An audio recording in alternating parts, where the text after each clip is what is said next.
इस चेहरे को आप अक्सर आपने सोशल मीडिया पर गंद फैलाते हुए देखा होगा। इस चेहरे को देखा होगा जिसने अपने नाम के आगे एक्स मुस्लिम लगाया था और नाम था सलीम वास्तविक। और ये सलीम वास्तविक वास्तव में क्या था, ये हम आपको बाद में बताएंगे। अभी पहले ये इस बात को समझिए कि एक घटना होती है और उस घटना में सलीम वास्तविक के ऑफिस में दो लोग घुसते हैं और उस पर जानलेवा हमला करते हैं। उसका गला रेतने का प्रयास करते हैं कि जिससे उसकी जान चली जाए। और उसके बाद से जब वहाँ भीड़ पहुँचती है, लोग पहुँचते हैं, तो सलीम वास्तविक को हॉस्पिटल पहुँचाया जाता है और हॉस्पिटल में एडमिट होने के बाद डॉक्टरों की टीम उसे उसकी जान बचाने की कोशिश करती है और उसकी जान बच जाती है।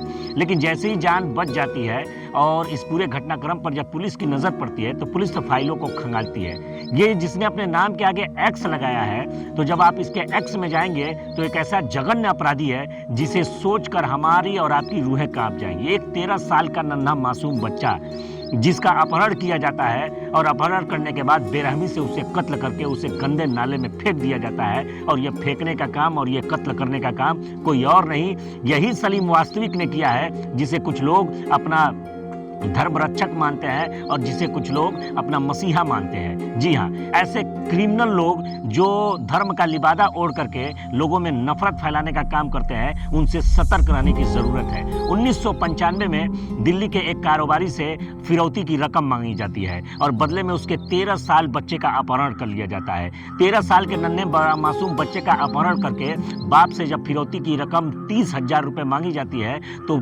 परिवार वाले पुलिस को इन्फॉर्म करते हैं और इन्फॉर्म करने पर भी जान की धमकी दी गई थी कि अगर आप ऐसा करेंगे तो आपके बच्चे को मौत के घाट उतार दिया जाएगा। उसके बाद से क्या होता है कि पुलिस तफ्तीश करते हुए और देखती है, जब पता लगाती है तो पता चलता है कि वो 13 साल का बच्चा सलीम के साथ देखा गया है।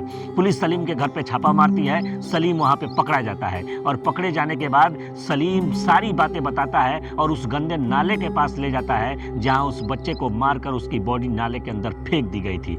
इस तरीके से 13 साल के नन्हे मासूम बच्चे को कत्ल किया गया और जिसमें शामिल था उसका अपना दोस्त अनिल और सलीम, दोनों ने मिलकर के इस घटना को अंजाम दिया। और जानते हैं उस 13 साल के नन्हे मासूम बच्चे का धर्म क्या था? उसका नाम था संदीप। नाम में तो आपको धर्म देखने की आदत है, तो नाम जब खत्म होती है तो ये हाजिर होने के बजाय ये क्या करते हैं कि खुद को फरार कर देते हैं। और सलीम जो है ये एजेंसियों से बचने के लिए अपने आप को मृत घोषित कर देता है और मृत घोषित करने के बाद अपनी पहचान छुपाकर ये सलीम अहमद हो जाता है और फिर सलीम अहमद से सलीम वास्तविक हो जाता है। और वास्तविक होने के बाद इसने क्या कारनामे किए ये सबको मालूम है। और फिर क्या था, ऐसे लोगों को तो हमारे देश में मसीहा बना लिया जाता है, ऐसे लोगों को तो अपने सर पे चढ़ा लिया जाता है। और वही काम किया कुछ संगठनों ने। ऐसे कातिल, ऐसे शातिर, ऐसे अपराधी किस्म के व्यक्ति को कुछ लोगों ने अपना धर्म रक्षक मान लिया।